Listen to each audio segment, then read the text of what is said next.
Hi, everyone. Welcome back to another episode of the Leadership Purpose with Dr. Robin podcast. I'm so glad you're here and you take time to listen in and watch the podcast now. We're on YouTube. Really appreciate you. And because of you, you helped us get ranked in the top 5% of all podcasts globally, according to Listen Notes. So thank you for that. Really appreciate you. All right, now let's jump right in. Today, I'm talking to Eli Walker. Eli is a wellness expert and author of the book, Drunk Yoga. She's best known for the founding of the internationally acclaimed Drunk Yoga brand. And I can't wait to hear so much more about that. But through the brand, she has supported over 800 teams around the world to create a sense of belonging, a positive mindset, and purposeful productivity. She's also the founder of the Uplift Center, which curates social yoga experiences that engage community through play. I want to go right now. But since we're here, let us all just welcome Eli Walker. Welcome. Hi, Dr. Robin. Thank you so much for having me. So glad you're here. Now, we couldn't get, you probably hear this over and over again, but we have to start with drunk yoga. Sure. It's a provocative name. What can I say? Yes, and then we'll go back to you and your journey, okay? Because I'm guessing somebody's saying, "Oh, what did she say? Drunk yoga?" Yeah, I get that a lot. That's usually the first reaction is, I'm sorry, did you say drunk yoga? Did you just get drunk and do yoga? And then I have to sort of backtrack and explain. So if I may, it's cheeky. It's not literal. Unfortunately, for some of you who I know eyes perked up when you saw this, my trademark lawyer always makes sure that I say, what is it? It's suggestive, not descriptive. So I'll start from the beginning. My background is in experimental performance arts. So I went to NYU Tisch School of the Arts for acting with a particular affinity for immersive theater. So I was living in New York City for 13 years. And doing a lot of that. Performance art, community-based theater, where a facilitator goes into an existing community and uses storytelling and mindfulness to bridge sociological barriers, and using a lot of theater techniques and improv and storytelling to do so. And of course, I always like to joke, I was also a full-time sober yoga teacher at gyms and yoga studios and teaching privates. I was growing I would say a little frustrated. It sounds like a strong word, but I'll say frustrated with the convention of both industries. So I was tired of auditioning for toothpaste commercials every day and Law and Order as an actress. And I was tired of just the hustle and the grind of getting up at 4 a.m. to teach 5 yoga classes a day, particularly because, the reason I got into teaching yoga was because I wanted to help people feel a sense of belonging and deepen their relationship to the universe around them, and subsequently themselves. And I liked using storytelling and mindfulness practices to do that. But what it felt like I was doing was teaching people to get a 6-pack, just like hustling, teaching these 5 classes a day at gyms. And I was tired. I was tired of that feeling. And I'm sure a lot of you can relate to this of like walking into a room that I was facilitating 2 or 4, saying, "Hey, everyone, how you doing today?" And no one would answer. It'd be like crickets and just like tired New Yorkers on their cell phones. And I was trying to figure out why. Like, what is that? In the theater, we call it the fourth wall. Like, why does that fourth wall exist in these other spaces? What is it about this role as a yoga teacher in these conventional spaces that makes people feel like they don't want to engage with each other and with me? And so I started to get curious. And meanwhile, in the background, I was trying a lot of different entrepreneurial things, thinking about how could I combine storytelling and everything I love about performance art with nothing that I don't like auditions, and everything that I love about yoga and facilitating these wellness experiences, but nothing that I don't like. And then cut to 2017, I walked into a bar, not entirely sober, with some friends. And here we get to the good part. So I was just with some friends. It was very late one night in a bar I used to work at, Gray Lady, in the Lower East Side. And And it was a serendipitous evening. I say that because, so much of my work now is talking about play and serendipity. And the reason drunk yoga came to be was a serendipitous evening. I didn't anticipate going out that night. My friend who was visiting said, "Oh, come on, just one drink." And I was like, "Okay, one drink." Sure enough, 5 drinks later, it's 2 a.m. We are at Gray Lady. The owner of the bar is there. He says, "Oh my gosh, Eli, you're a yoga teacher now. You should teach me yoga. I can't even touch my toes." Because keep in mind, he's my old boss. And sure enough, my friends, he bends over, he touches his toes, and then he sort of jokingly exclaims, "I guess I can do it when I'm drunk." And I sort of flirtatiously said, "Let's do drunk yoga." and, and I was like, "Wait a second, I have an idea." And I teach a yoga class with wine in hand, like a drinking game in the bar. I thought, like, light bulb, what better way to make yoga an immersive theater experience that makes people feel like they want to answer the teacher, engage in the games around them, cheers their neighbor, right? Like, feel like they're a part of something bigger than themselves. Then by taking yoga outside of a conventional space, putting it into a place where people are already primed to be social, like the back of a bar, and put a drink in their hand, because why not? And so I said, "I have an idea. Can I teach this class here at the bar?" And he said, "Sure." So I didn't know anything about business or marketing. I threw together like a Facebook post to say, "Hey, I'm doing this thing. I'm calling it drunk yoga." This was September, October of 2017. Every Monday, Gray Lady, meet me there. Nobody came. Nobody came. The owner of the bar came. He was being nice for a month. And I was going to give up. I thought people just don't like wine and yoga, I guess. And I think that he said, "Give it one more week." And in that week, I thought, "Oh, wait, I took an improv class with a journalist from Gothamist. Maybe I'll reach out to her, see if she'll write about it." She was super into it. I said, "I'm calling it drunk yoga. There's nothing else like it. Would your editor go for something like that if you came to a class and wrote about it?" And she said, "Absolutely." And so she came to a class. I say class in quotations because it was her sister, and two people I pulled in from the bar to like come in and play and take a couple photos. And there wasn't enough people for me to really do much. But I told Rebecca, "This is my vision. This is what I think will happen, and this is what I think will work." And she put together a beautiful article. And Dr. Robin, that article went so effing viral. My life changed forever. It was end of October that this article was published. And in the next few weeks and the next few months, I was getting calls from potential investors, people who wanted to franchise drunk yoga. My classes were suddenly sold out for months and months. I was getting calls and emails from International Business Times, New York Post, Glamour, Elle in like 5 different languages, Shape, Pop Sugar. And within just a couple of months, I got a book deal called Drunk Yoga. And it was because one of the editors at Skyhorse Publishing had come to my class. She had such a great time at Drunk Yoga, and she approached me and said, "I think that you should write this book." And so I took on the challenge, and because the press was so rapid and expanding and almost never ending. I mean, I was doing talk shows and videos and had to get more teachers to fill demand and figure out how to run a business. Keep in mind, I was a commercial actress and a gym yoga teacher, and now all of a sudden I was CEO of Drunk Yoga. I'll never forget the day that International Business Times called me and they said, "Hi, are you Eli Walker? Are you the CEO of Drunk Yoga?" And I was like, stand by. And I had to Google what CEO stood for. And I was like, sure. And that was it. That was November 7th of 2017. And within the next 2 years, I got Virgin Hotels in Dallas to buy exclusivity of Drunk Yoga. So I had scaled to 3 markets. This book did very well. The publisher only gave me 4 months to write it because the press.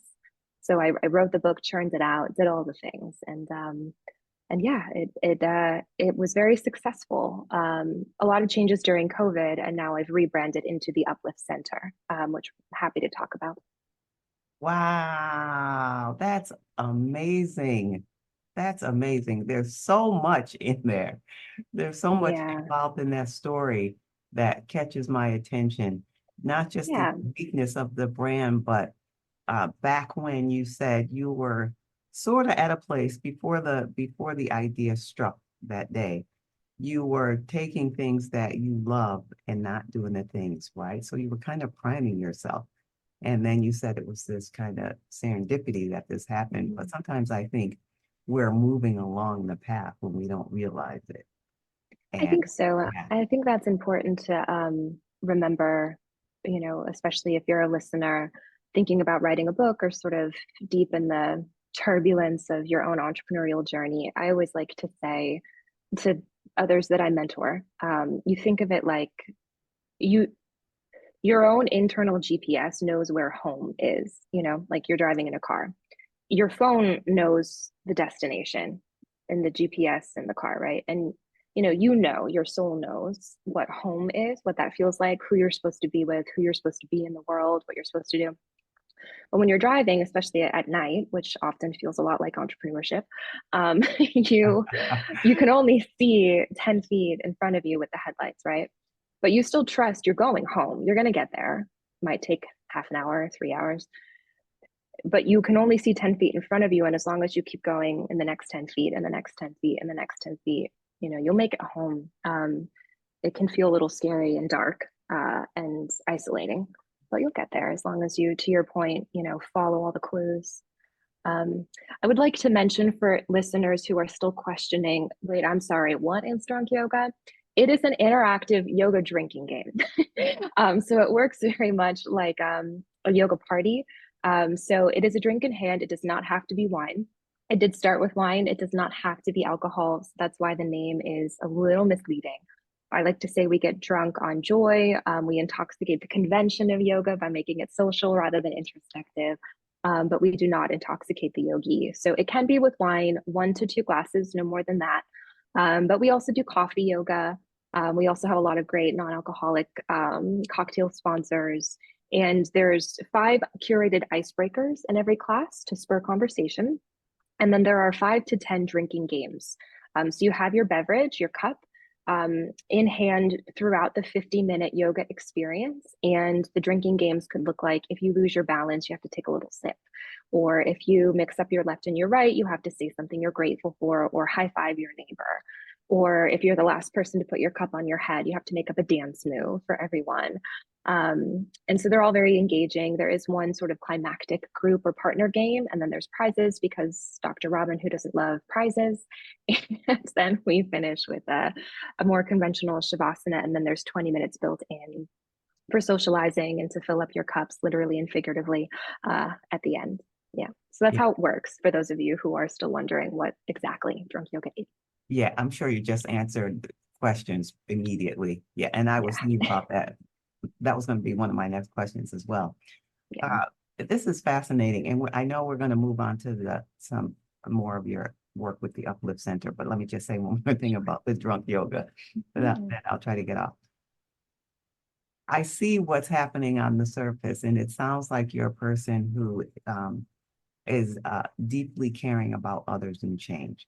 And you use the combination of your drama, teaching, and what you knew at that point. So I'm imagining there is an underlying message or premise with it that takes the form of this idea of drunk yoga. Tell us what that is. So, what I care deeply about is creating live experiences that spark belonging. I think that as a society, we're longing for belonging, but we have a misunderstanding or no understanding at all of what belonging really means. I myself have struggled with feelings of belonging, my whole life, and trying to look outside of myself to find my people, my places, my quote unquote thing. What I discovered through the creation and the unfolding of drunk yoga is that belonging is best sparked in live moments of human connection. Community engagement is then what is sustained long after. And belonging is a recipe that requires these 3 ingredients. We need to know who we are, where we are, and then we need to choose to be there. And so, learning these things when I was refining sort of the art that is drunk yoga and now the uplift experience, what I learned and continue to care deeply about is using the power of play and breaking down barriers, social barriers to connection. I call it breaking the fourth wall. You can call it breaking the rules. You could call it challenging convention by, for example, adding wine to yoga is a great example of taking yoga outside of the studio and then breaking all the rules by turning it into a drinking game. But what happened there is people got off autopilot and into the present moment. And when I made games and play mandatory in the structure of the experience, belonging then became inevitable. Um, and that's what I'm most interested in and care about to do with my life here on Earth and bring to other spaces. So then during the pandemic, when our events sort of took a big pause, I dove a little bit more deeply into the science and the nature and the structure of what is belonging, what is community engagement, mostly out of survival, to be honest, Dr. Robin, because I had to figure out how to teach drunk yoga in a two-dimensional space online via Zoom. It's very easy to get people to cheers their neighbor in real life. It's very hard to get people to want to turn on their Zoom cameras, during a global pandemic. But if they didn't turn on their Zoom cameras, I couldn't do my job because remember, the drinking games require me to be able to see them, see if they have their cup on their head. So I had to figure out how can I change the rules, change the script, change my tone of voice. Like, what do I need to do to make people in this virtual world feel safe enough, feel like they belong in this esoteric space to be able to want to engage such that they turn on their cameras and want to be seen. That's really what was happening through the vehicle of drunk yoga. I did figure it out. I created a different recipe, a different script, which is now what I call the PLAY method. It's an acronym because who doesn't love a good acronym? PLAY. And this is what I now teach at the Uplift Center. So underneath the Uplift Center, drunk yoga still exists as the Uplift experience, but it's more curated. So choose your beverage, choose your playlist, choose your yoga level. And then the rest of it is really professional and personal development around how to cultivate belonging in your own life through play. Ah, I see. I see. So that is the Uplift Center. And Yeah, yeah, it's the umbrella where all this wonderful creativity has about belonging emerged into how to uh, foster belonging through on play. Yeah, through play. Yeah. Well, you figured it out. I did. You Yeah, it took a figured it minute, out. but I Yeah. did. I mean, all things take a while, but you figured it out. Good for you. Now, my guess, I can guess the answer to this, but do you feel like you have a sense of purpose in your work? Mm. When you sent me the questions in advance for this podcast, I took some time to think about that. And I do feel like I have a purpose because I am a particularly deep thinking individual. And I like to feel, driven by something bigger than myself. So I feel like I do have a purpose, and it really is to use personal experience and storytelling to create a sense of belonging for myself and others. And that really does drive my work. That said, I know from speaking with other people that I care about um, that this pressure to have a purpose has made them feel a little paralyzed with analysis paralysis, if you will. And so I always like to say, the caveat is my purpose has evolved and changed over the years. And there are times in my work where I have to keep pushing forward and I feel a little purposeless. And sort of back to this metaphor I used just a few minutes ago of driving at night and just following and trusting the 10 feet of headlights in front of you.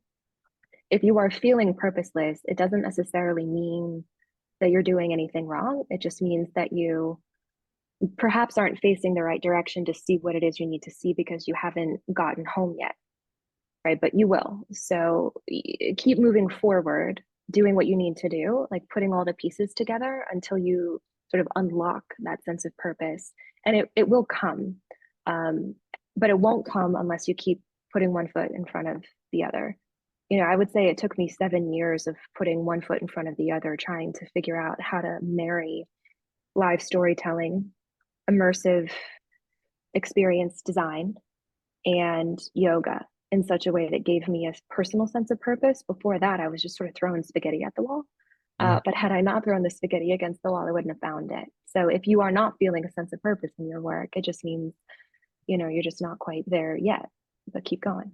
Yeah. Yeah. I love that. I love that. And it's my favorite topic and I can go on and on, but I have to put myself back into focus because I just Sure, have like 15 other questions to go off on that tangent. sure. But I know you don't have all day. And so uh, let me get myself back to focus.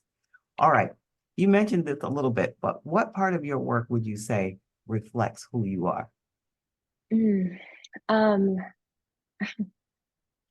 it's really about challenging social convention, I think. There's a lot to us. There's a lot to a person. Everyone is complex, contains multitudes, but I think representative in the outer layer of my work is this breaking the rules sort of brand. Let's, challenge convention, turn everything on its head, and then see what we find. And that feels right for me. That feels representative of who I am, to answer your question. Breaking the rules and creating new ones that serve the moment. Yeah, I love that. And it is an example too of, I often say your purpose is expressing who you are, right? Mm-hmm. And it evolves over time like it has for you. You can, find it in different ways, express it in different ways. But at the core, like you just mentioned, the core of who you are is expressed in what you do. So Yeah. I love that. All right. So now I created this podcast for what I call high achieving women. Okay. My definition of a high achieving woman is a woman who is ambitious, goal oriented, responsible. She's the one at home where people come to her and ask advice and questions about any random thing Yeah. and all the random things. Same thing in their work and business life. People come to her, ask questions. She's the one that gives support to everyone. Mm-hmm. So I thought, well, who supports her while she's supporting all the others? Because she's good at a couple things too. So people don't think that she needs support. So I thought, well, I'll start a podcast and we'll talk to each other. All I like that. right. So that's my definition of a high achieving woman. All right. So now, given that Mm-hmm. definition, based on your life, your experience, any part of your work, you've done so much. What's one word of advice you'd give to a high achieving woman who's listening now? Mm.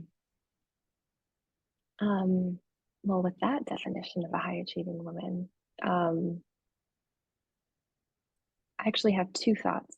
Um, in as it relates to authorship, writing a book, what came to mind was just the reminder that however long you give it is how long it takes. And so I got only 4 months to write and publish my book, and that's how long it took. And it's a good book. Had I been given a year, it would have taken a year. And so I say that to other high achieving women who are perhaps putting their big ideas on hold for a later day or sometime in the future because, to your point, they're busy helping other people or supporting others or, sort of feeling inundated with day to day. If it is your want and your purpose and your goal, then it should be respected just as much as anything else you've got to do in a day, and just as much as anyone else you've been supporting in your life. I really think it's important for especially high achieving women to respect their wants, like capital W want in life, because that is another way I think to say purpose. And so, in order to respect your want, you need to give it a timeline. It needs to have structure. Grace flows all the time, but it requires effort to meet it in the middle. And so, choose a goal, maybe one a year, and give it a timeline. Just give it 6 months. Or if you want to write a book next year, give it 2 years or whatever it is for you. But give it a timeline. And because you are a high achieving woman by nature, you will get it done. But don't forget to, give yourself the timeline. And I think that's really important. Yeah, and I think, the other piece of advice that I might share, and this is for myself as well, and this is something I've only been learning in the last year or so, paralleling recent relationship lessons with lessons I had already learned through entrepreneurship. And that's really that the beauty of life is in the unfolding of it. And so and this is in relationship to boundaries. Um, So knowing what you want and then knowing how to ask for it and not defining yourself only in relationship to who and what's around you, defining yourself by who you are in your center first, and then letting other people respond to that accordingly. I have found myself abandoning myself, trying to fit into where I thought it would make other people comfortable. And it wasn't good. It wasn't good for them. It wasn't good for the world, and it wasn't good for me. And so I myself have been learning as a self-proclaimed high-achieving woman to lead and live from my center, and let that sort of radiate out into my circumference, and let that determine my boundaries, not sort of create boundaries on defense based on what other people want and need from me, but really already know what I want and who I am when I approach a situation, if that makes sense. It makes sense. And it's powerful. Yeah. Powerful. Yeah. Yeah. Thank you for sharing that. I mean, you've been dropping so many gems of wisdom and inspiration throughout our time. But before we tell people how they can reach you, is there something I didn't ask or address or that pops in your mind now that you want to say, oh, I have one more thing or a thought? If not, it's okay, but I want to give you the opportunity since you've been so generous with your time. Um, I really think that I hit the highlights. The one thing I would reiterate really is that in my work on belonging, um, I find again and again that belonging is sparked in live moments of connection. And that doesn't just mean like at a party or in a meeting, it also just means with yourself as well.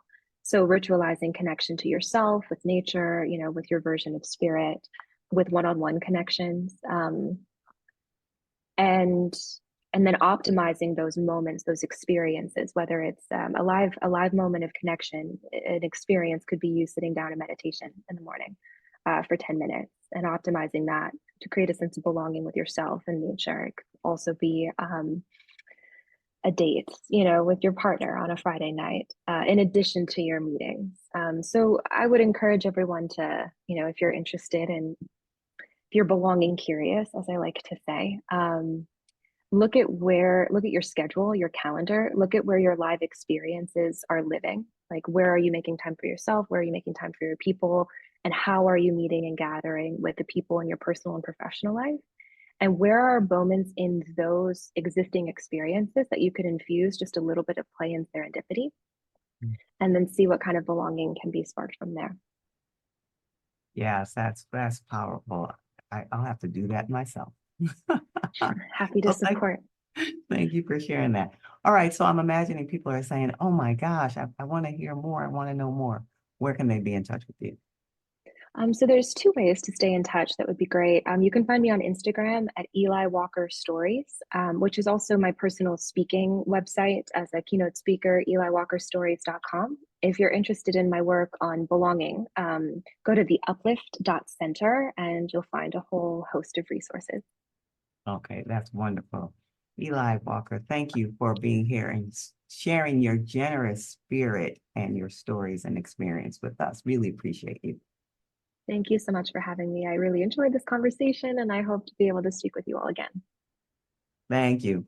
Okay, everyone, and I'd love to hear your response to this podcast episode.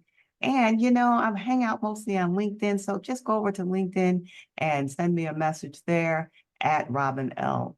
Owens, PhD, at Robin L. Owens, PhD, or go on over to the website for the podcast, Leadership Purpose Podcast, leadershippurposepodcast.com, and leave a message there. I'd love to hear your response. And until next time, this is Dr. Robin